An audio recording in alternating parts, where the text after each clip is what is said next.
సర్వభూతేషు యః పశ్యేత్ భగవద్భావతాత్మనః భూతాని భగవత్యాత్మ ఏష భాగవతోత్తమః. అత్యంత పవిత్రమైనటువంటి ఈ మాఘమాసంలో శుభోదయ వేళలో దేవదేవుడైనటువంటి శ్రీమన్నారాయణుణ్ణి, కలియుగ ప్రత్యక్ష దైవమైనటువంటి శ్రీ వెంకటేశ్వర స్వామి వారిని పరిపర విధాలుగా శరణాగతి చేస్తూ ఉత్తమమైన ఈ మాఘమాస శుభోదయ సమయాన్ని మనం చరితార్థం చేసుకుంటూ ఉన్నాం. ఈ మాఘమాసంలో మనందరి యొక్క ప్రధానమైనటువంటి కర్తవ్యం గోవిందుడి యొక్క ఆరాధన. గోవిందుణ్ణి, శ్రీమన్నారాయణుణ్ణి ఎంతగా భక్తి ప్రపత్తులతో మనం ఆరాధన చేస్తామో అంత గొప్పదైనటువంటి మహాభాగ్య రూపమైనటువంటి ఫలాన్ని మరి మనందరం కూడా పొందవచ్చు. భగవత్ కైంకర్యం కన్నా, గోవిందుడి యొక్క ఆరాధన కన్నా మిన్న ఇంకేదీ కూడా లేదు. అందుకే ఇలా కోరుతూ ఉన్నాం. సర్వభూతేషు యః పశ్యేత్ భగవద్భావతాత్మనః. సర్వభూతేషు, ఈ లోకంలో పంచమహాభూతములు ఉన్నాయి. పృథివ్యప్ తేజో వాయువు ఆకాశములు. ఈ పంచమహాభూతములు కూడా ఎలా జన్మించాయి అనంటే పంచతన్మాత్రల నుండి జన్మించాయి అంటారు పెద్దలు. వాటిని ఏమంటారు అంటే శబ్ద స్పర్శ రూప రస గంధములు. శబ్ద తన్మాత్రము నుండి ఆకాశము, ఆకాశము నుండి స్పర్శ తన్మాత్రము, ఆ తర్వాత వాయువు అనేటువంటి భూతము ఇలా జన్మించాయి. వేదం కూడా చెప్తోంది ఆకాశాద్ వాయు వాయోరగ్ని అగ్నేరాపః అద్భ్యః పృథివీ పృథివ్యా ఓషధయః ఓషధీభ్యోన్నం అన్నాత్ పురుషః సవా ఏష పురుషోన్నరసమయః అని వేదం ఎంతో గొప్పగా వర్ణనం చేస్తూ ఉన్నది. మరి ఈ విధమైనటువంటి భూతములనన్నింటినీ కూడా వేదము కొనియాడుతూ ఉన్నటువంటి ఈ భూతములు, వీటిని ఎవరు సృష్టించారు అనంటే వేదాంతంలో చెప్తారు. ఆకాశాధికరణము ఇత్యాది అధికరణములలో ఈ సకల విధ పంచభూతములన్నింటికీ కూడా సృష్టికర్త శ్రీమన్నారాయణుడే అనేటువంటి గొప్పదైనటువంటి తత్వాన్ని తెలియజేస్తారు. అదే అంటున్నారు, సర్వభూతేషు యః పశ్యేత్ భగవద్భావతాత్మనః భూతాని భగవత్యాత్మని. మనం ఏం చేయాలి అంటే ఒక ఉత్తమ భాగవతోత్తముడిగా ఉండగలగాలి. అలా ఉండగలగాలి అంటే ఎలా ఉండాలి? సకల భూతముల యందు భగవంతుణ్ణి చూడాలి, భగవంతుడి యందు సకల భూతములను చూడగలగాలి. అప్పుడే ఉత్తమమైనటువంటి భాగవతులుగా మనం ఉండగలుగుతాం. ఆ మాటే అంటున్నారు, సర్వభూతేషు యః పశ్యేత్ భగవద్భావం. సకల భూతముల యందు భగవద్భావాన్ని, భగవంతుడి యందు భూతాని భగవత్యాత్మని, భగవత్యాత్మని పరమాత్మని సర్వభూతాని యః పశ్యేత్ ఏష భాగవతోత్తమః. ఇతడే భాగవతోత్తముడు అంటున్నారు. అందుకే కదా చిన్న వయస్సులోనే కృష్ణ పరమాత్మ మన్ను తిన్నాడని తల్లి మందలించడానికి వెడితే తన యొక్క ఆస్యమును ఒకసారి నోటిని తెరచి సకల లోకములను, చతుర్దశ భువనములను, సకల గ్రహములను, విశ్వమును అంతటినీ కూడా తన ఆస్యమునందు చూపించినాడు భగవంతుడు. అంటే ఏమని అర్థం? ఈ లోకమంతా కూడా భగవంతుడి యొక్క ఉదరములోనే ఉన్నది. అంటే భగవంతుడిలో సకల లోకములను మనం చూడగలగాలి. ఈ లోకములో ఉన్న ప్రతి ద్రవ్యంలోనూ కూడా భగవంతుణ్ణి మనం చూడగలగాలి. ఇది ఉత్తమమైనటువంటి భగవద్ దర్శనం అంటున్నారు. ఇటువంటి దర్శనాన్ని చేసుకోగలిగే శక్తిని సంపాదిస్తే మనం భాగవతోత్తములుగా ఉండగలుగుతాము అంటున్నారు. అలా భాగవతోత్తములుగా ఉండగలిగే జీవితాన్ని గడిపితే పునరావృత్తి రహిత శాశ్వత విష్ణుపథ ప్రాప్తిని మనం అందరం కూడా పొందగలమని శాస్త్రం చెప్తోంది.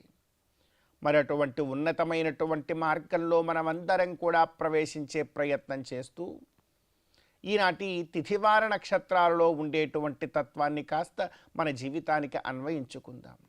ఈ రోజున ఫిబ్రవరి 16వ తేదీ మాఘమాస కృష్ణపక్ష చతుర్దశి తిథి.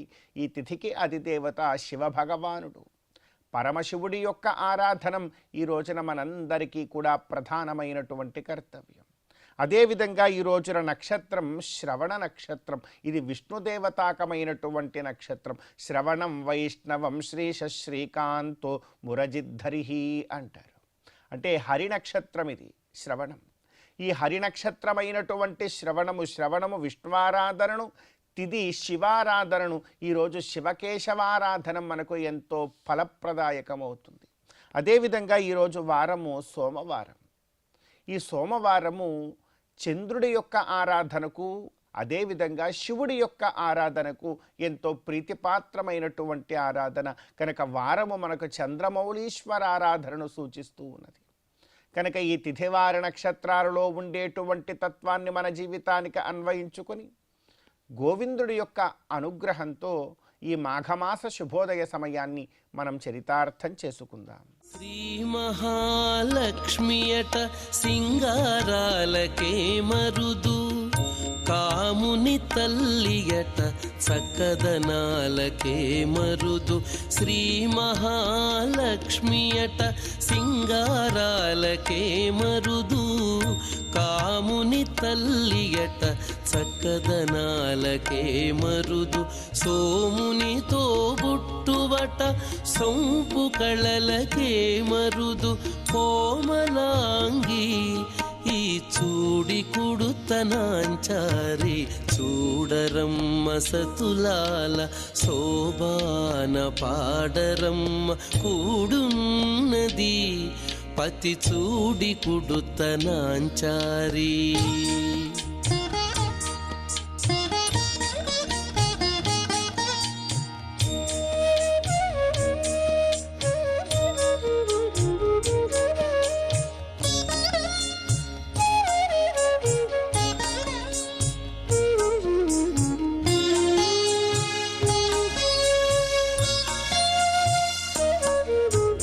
కలశాబ్ది కూతురట గంభీరాలకే మరుదు, కలపలోకమాతయట దయమరియే మరుదు. కలశాబ్ది కూతురట గంభీరాలకే మరుదు, కలపలోకమాతయట దయమరియే మరుదు. జలజ నివాసినియట చల్లదనమే మరుదు. జలజ నివాసినియట చల్లదనమే మరుదు. కొలది మీరా ఈ చూడి కుడుతనాంచారి, జలజ నివాసినియట చల్లదనమే మరుదు. కొలది మీరా ఈ చూడి కుడుతనాంచారి, చూడరమ్మ సతులాల శోభాన పాడరమ్మ కూడున్నది, పతి చూడి కుడుతనాంచారి.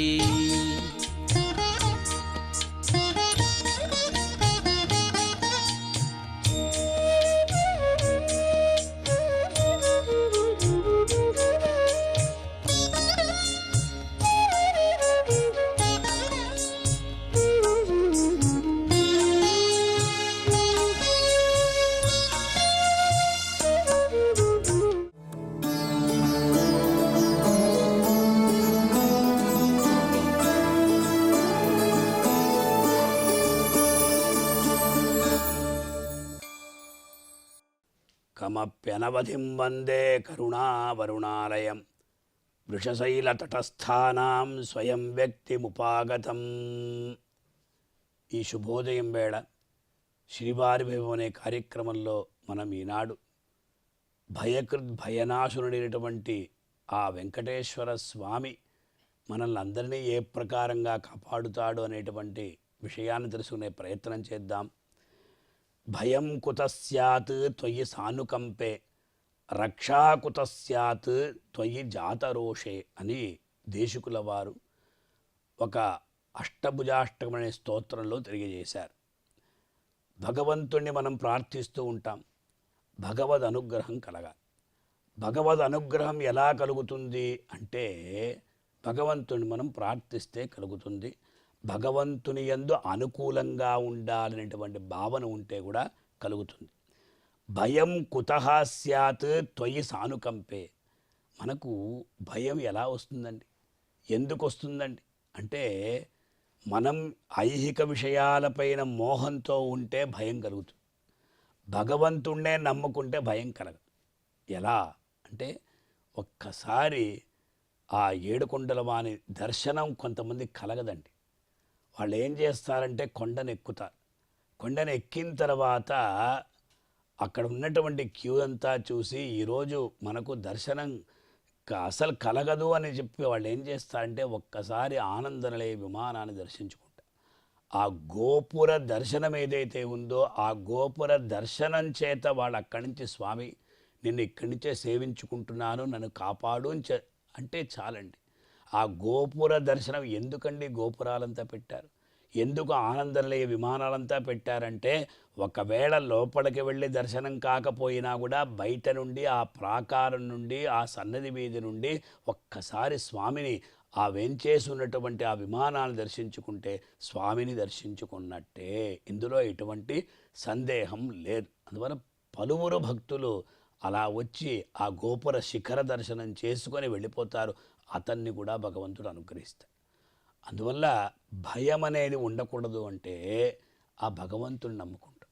అందువల్ల త్వయి సానుకంపే, స్వామి నీవు దయపెడితే మాకెక్కడి నుంచి భయం వస్తుంది, భయం అనేది కలగనే కలదు.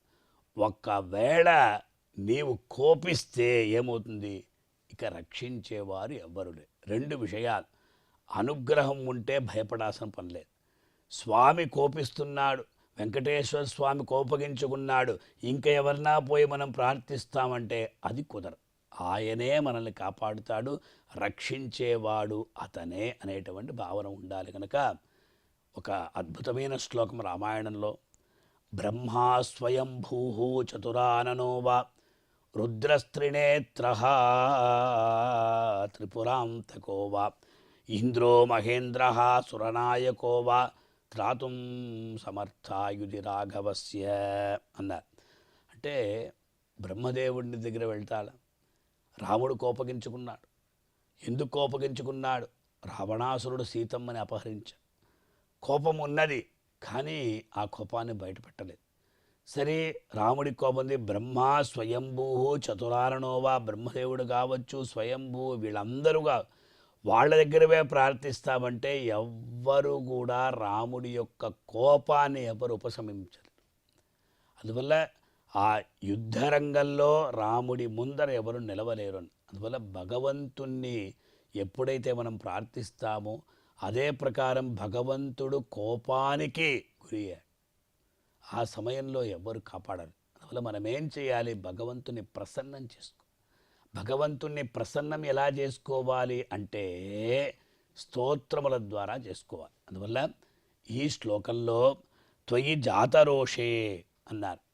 సంసార భీతి ఉంది. ఆ సంసార భీత్యాదులు భగవంతుడు ఒక్కడే ఆ భీతినంతా కూడా పోగొడతాడు, కానీ మిగతా ఎవ్వరు కూడా పోగొట్టరు అన్నారు. అలాగే స్వామిని శరణు వేడుతారు.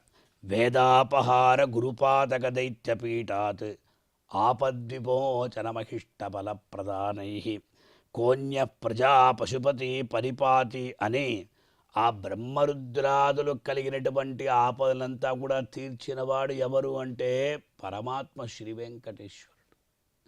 అది గుర్తుంచుకోవాలి. ఆ బ్రహ్మదేవుడికి మనం ఇంద్ర పదవి మనకు కావాలంటే ఆ ఇంద్రుడు ఎవరిని శరణాగతి చేస్తున్నాడు? భగవంతుడే శరణాగతి చేయాలి. ఆ ఇంద్ర పదవిని అందించినవాడు ఎవరు అంటే భగవంతుడే. అందువల్ల ఆ ఇంద్ర పదవి కొరకు ప్రాకులాడకూడదు. ఆ ఇంద్ర పదవిని ఇచ్చినటువంటి ఆ స్వామివారి యొక్క అనుగ్రహం కొరకు మనం ప్రార్థించాలి, ప్రాకులాడాలి, కానీ ఇహలోక సౌఖ్యం మనకు వలదు అన్నారు. వల్ల స్వామి ఎప్పుడైతే అనుగ్రహిస్తాడు, స్వామి దయతలిస్తే అన్నీ కూడా ఆ దయానాథుడైనటువంటి శ్రీ వెంకటేశ్వరుడు అన్నింటిని కూడా ఇచ్చేస్తాడు. అందువల్ల కృపయా కేవలం అన్న రీతిగా కేవలం మదీయైవ దయయా నిశ్శేష వినష్ట సహేతుకమ చరణారవింద యుగడైకాంతికాత్యంతిక పరభక్తి పరజ్ఞాన పరమభక్తి విఘ్నహ అని చెప్పిన రీతిగా ఆ దయయే మనకు రక్షకం. అందువల్ల శ్రీ వెంకటేశ్వరుడు విశేషంగా ఆ వెంకటాచలంలో వేంచేసి ఉన్నాడు. ఆయన దయానాథుడుగా ఉన్నాడు. మహాలక్ష్మి అక్కడ వేంచేసి దయాస్వరూపిణిగా మహాలక్ష్మి వేంచేసి ఉన్నది కనుక భక్తులైనటువంటి మనం అందరం కూడా దయాస్వరూపుడైనటువంటి శ్రీ వెంకటేశ్వర స్వామివారి యొక్క దివ్య పాదార విందాన్ని ఆశ్రయించి తరిద్దాం. ఓం నమో వెంకటేశాయ. అమరవందితయట అట్టే మహిమయే మరుదు అమృతము చుట్టమట ఆనందాలకే మరుదు అమరవందితయట అట్టే మహిమయే మరుదు అమృతము చుట్టమట ఆనందాలకే మరుదు తమితో శ్రీ వెంకటేశు తానే వచ్చి పెండ్లాడే తమితో శ్రీ వెంకటేశు తానే వచ్చి పెండ్లాడే కొమెర వయస్సు ఈ చూడి కుడుతనాంచారి చూడరమ్మ సతులాల శోభాన పాడరమ్మ కూడున్నది పతి చూడి కుడుతనాంచారి చూడరమ్మ సతులాల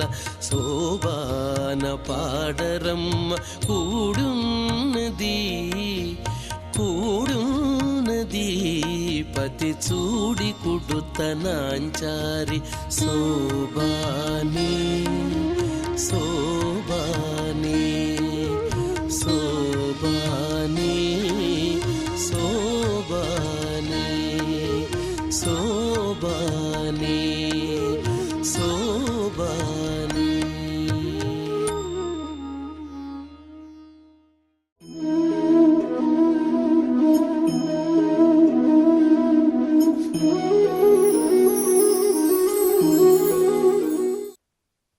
ఆంజనేయ నవరత్నమాలా స్తోత్రంలో బుధగ్రహానికి సంబంధించినటువంటి శ్లోకం నమోస్తు రామాయ సలక్ష్మణాయ దేవ్యై చ తస్యై జనకాత్మజాయై నమోస్తు రుద్రేంద్ర యమానిళేభ్య నమోస్తు చంద్రార్క మరుద్గణేభ్య. ఈ శ్లోకం హనుమంతుల వారు ఈ శ్లోకాన్ని ఏ సందర్భంలో మనసులో అనుసంధానం చేసుకున్నారంటే లంకానగరం పూర్తిగా గాలించాడు అమ్మవారి కోసం. అన్ని ఇండ్లు చూచాడు, ఎక్కడ అమ్మవారు కనపడలేదు. ఆయన వ్యధ చెందాడు, అయినా పట్టుదల వదలలేదు, దీక్ష వదలలేదు. ఆ రాత్రంతా అన్వేషిస్తూనే ఉన్నారు. ఒక్కసారి మనస్సులో మళ్ళీ తన ఇష్టదైవాన్ని స్మరించుకున్నాడు. తన అభీష్టాన్ని నెరవేర్చగలిగినటువంటి మార్గం చూపించవలసిందిగా, దిశానిర్దేశం చేయవలసిందిగా తన ఇష్టదైవమైనటువంటి రామచంద్రుని స్మరించుకున్నాడు ఆయన. నమోస్తు రామాయ సలక్ష్మణాయ, లక్ష్మణ సమేతుడైనటువంటి రామచంద్రునకు నా నమస్కారము. దేవ్యై చ తస్యై జనకాత్మజాయై, అమ్మవారికి జానకీదేవికి సీతాదేవికి కూడా నా యొక్క నమస్కారం. నమోస్తు రుద్రేంద్ర యమానిళేభ్యో నమోస్తు చంద్రార్క మరుద్గణేభ్య. అష్టదిక్పాలకులకు, సూర్యచంద్రులకు కూడా, దేవేంద్రాదులకు కూడా నా యొక్క నమస్కారములు. అంటే ఈ ప్రకృతిని ఆవరించి శాసిస్తున్నటువంటి దేవతల వాళ్ళు. కాబట్టి ప్రకృతిలో మనం ఏ కార్యం సాధించాలన్నా కానీ ఆ ప్రకృతి దేవతల యొక్క అనుగ్రహం కూడా మనకు కావాలి. ప్రకృతికే శక్తులు ప్రసాదించే పరమాత్మ దేవదేవుడైనటువంటి ఆ శ్రీరామచంద్ర ప్రభు.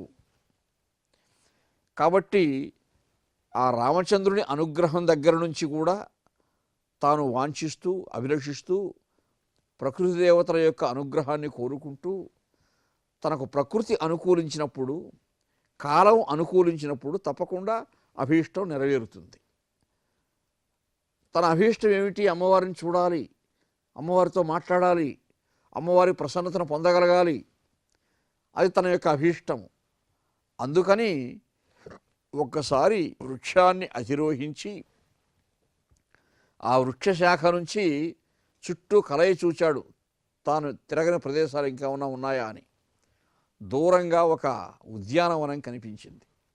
అదే అశోకవనము. కనీసం అక్కడైనా నా యొక్క అభీష్టం నెరవేరుగాక అని భావిస్తూ తన ఇష్టదేవాన్ని మనసులో స్మరించుకున్నాడు. ఈ శ్లోకము బుధుని యొక్క అనుగ్రహాన్ని కలిగించే శ్లోకము. పచ్చ,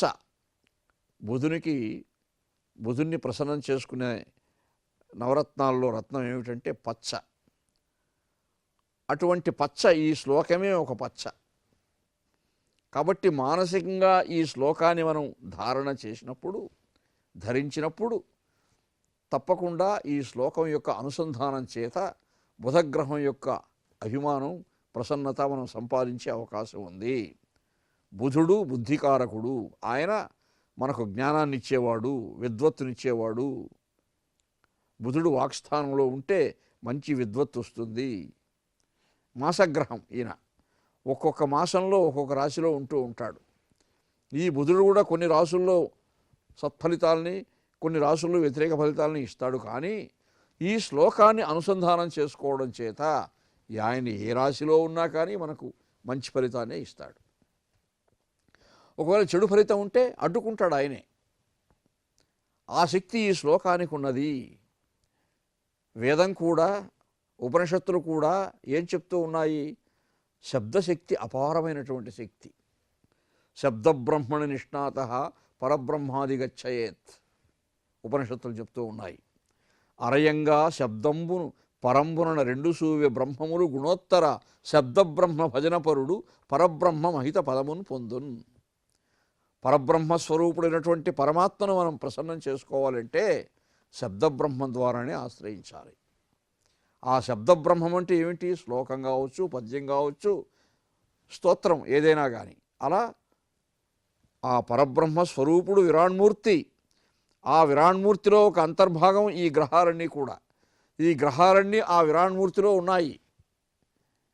కాబట్టి సూర్యందు హౌమ బుధవాక్పతి కావ్యశౌరి స్వర్భానుకేతు దివిషత్ పరిషత్ ప్రధానా త్వద్దాసదాస చరమావధి దాసదాసా అని సుప్రభాత శ్లోకాలు మనం చదువుకుంటున్నాం కదా. అలా ఈ నవగ్రహాలన్నీ కూడా ఆ పరమాత్మకు దాసులై ఉంటారు. కాబట్టి ఆ పరమాత్మకు మనం దాసులైనామంటే వారు మన జోలికి రారు. మనకుండే మంచి ఫలితాలు, మనకుండే దుష్ఫలితాలు ఏమైనా ఉంటే కూడా మంచి ఫలితాలుగా పర్యవసింపజేస్తారు. అటువంటి స్తోత్రమే ఈ నవరత్నమాల స్తోత్రము. అందులో బుధగ్రహానికి సంబంధించినటువంటి పగడం ఈ శ్లోకము. నమోస్తు రామాయ సలక్ష్మణాయ దేవ్యై చ తస్యై జనకాత్మజాయై నమోస్తు రుద్రేంద్ర యమానిలేభ్య నమోస్తు చంద్రార్క మరుద్గణేభ్య. చంద్రుడు, సూర్యుడు, మరుద్గణములు, అలా ఈ ప్రకృతిని ఏ దేవతలైతే శాసిస్తూ ఉన్నారో, ఏ దైవీ శక్తులైతే శాసిస్తూ ఉన్నాయో ఆ శక్తులన్నీ నాకు అనుకూలించుగాక అని మనస్సులో భావిస్తూ హనుమంతుడు ఈ శ్లోకాన్ని అనుసంధానం చేసుకున్నాడు. మనం కూడా ఈ శ్లోకాన్ని అనుసంధానం చేసుకోవడం వల్ల బుధగ్రహం వల్ల కలిగే ఏదైనా దోషాలున్నా పరిహారమైపోతాయి అని పెద్దలు సెలవిచ్చారు.